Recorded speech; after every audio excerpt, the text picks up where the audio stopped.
squeeze this last thing in because I don't think it needs more than 5 minutes. If everyone missed it, the city of Cleveland last week sent a letter to the Browns trying to enact the Modell Law and basically said, you have to give us a week to purchase the team if you plan on moving it. Yesterday, the Browns responded to Mayor Bibb and said, we'll see you in court. Yeah. Thoughts? I've talked to a couple of lawyers that are contract lawyers that have basically told me, and Jason, maybe you've covered this a little bit too, they've basically told me that the Modell Law has absolutely no teeth. It was a ceremonial... So doesn't Mayor Bibb have to know this too, though? What's that? Like, doesn't the mayor have to know this? Yeah, but it doesn't keep you from throwing the Hail Mary. You know, what is the point? Why is he doing this? Well, it's there, and if you don't cite it and you don't try it, then your constituents look at you and say, why didn't you use the Modell? So he had to do it. But if he's trying to move up in life, it has no teeth. His party's going to say, why did you not oppose this? 100%. Here's what needs to happen, and I think the Browns have tried this. The city and the team need to come together, and the Browns need to say how much. What's it going to take? Yeah, what's the number? Give us a number. Because you know Jimmy will write checks. Jimmy loves writing checks. And he just saved $45 million. He can add that to the check to the city. That's wild. And you tell the city how much we will be part of the redevelopment of the lakefront. Tell us what you need. Yep. That is a great idea. And it's not like that hasn't been done, but the city then has to come up with a number, and both sides can shake hands, and this can end amicably without court. And I still think that's possible. Everybody looks like a good guy. Everybody wins. Bread on what? And if it because I like that. Here's the problem, though, Jay. The city has done a research project that said that this would cost them hundreds of millions a year. They would lose.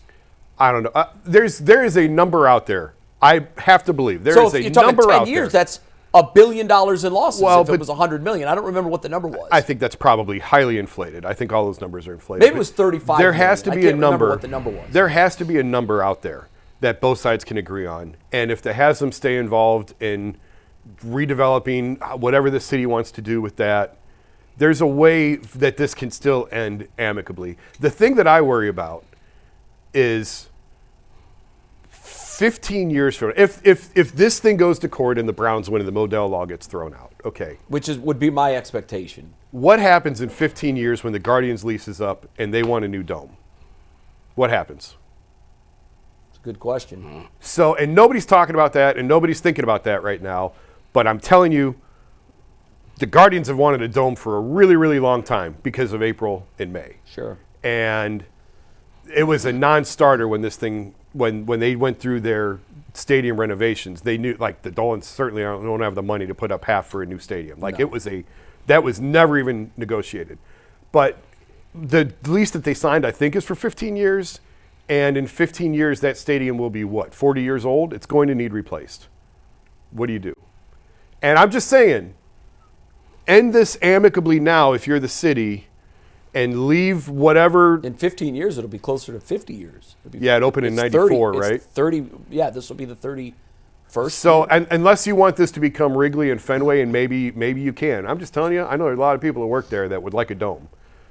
So, and it's nothing you have to worry about today or even tomorrow or 10 years from now. But it is down the road. But it's coming. Yeah. And you could say the same thing for Quicken Loans Arena. Like, for all the updates that they made, they're still in the bottom half in terms of NBA arenas, it's still in the bottom half of the league. So just something to keep in mind. I would like to see them come together, figure out a number. Jimmy will write the check. Both sides shake hands and move on. And he's writing a lot of checks. He's writing a lot of checks. Got a minute left. Final thoughts from anyone on the dome situation? Dolans ain't getting no dome. I was like, now they give it. Hey, Dolans will just put a bunch of umbrellas up there. Y'all gonna have to have ponchos on out there, bro. Yeah. Like I need 3 bats. There's no way. And I would be against a dome for baseball. I mean, I know that it would have to be retractable. Yeah, retractable. And I understand that, so it's the best of both worlds. But that's even more. What? Like that's even. It is a lot more. What? By the way, I did remember. But you put a dome on a baseball stadium in Cleveland and ask people to go to games in July. Good luck. Yeah. I did have a terrible take about the Guardians. I said the Guardians won the Lindor trade after Jimenez. Oh, yeah. Hey, early indications were they did. Yeah. But with more precincts reporting, they did.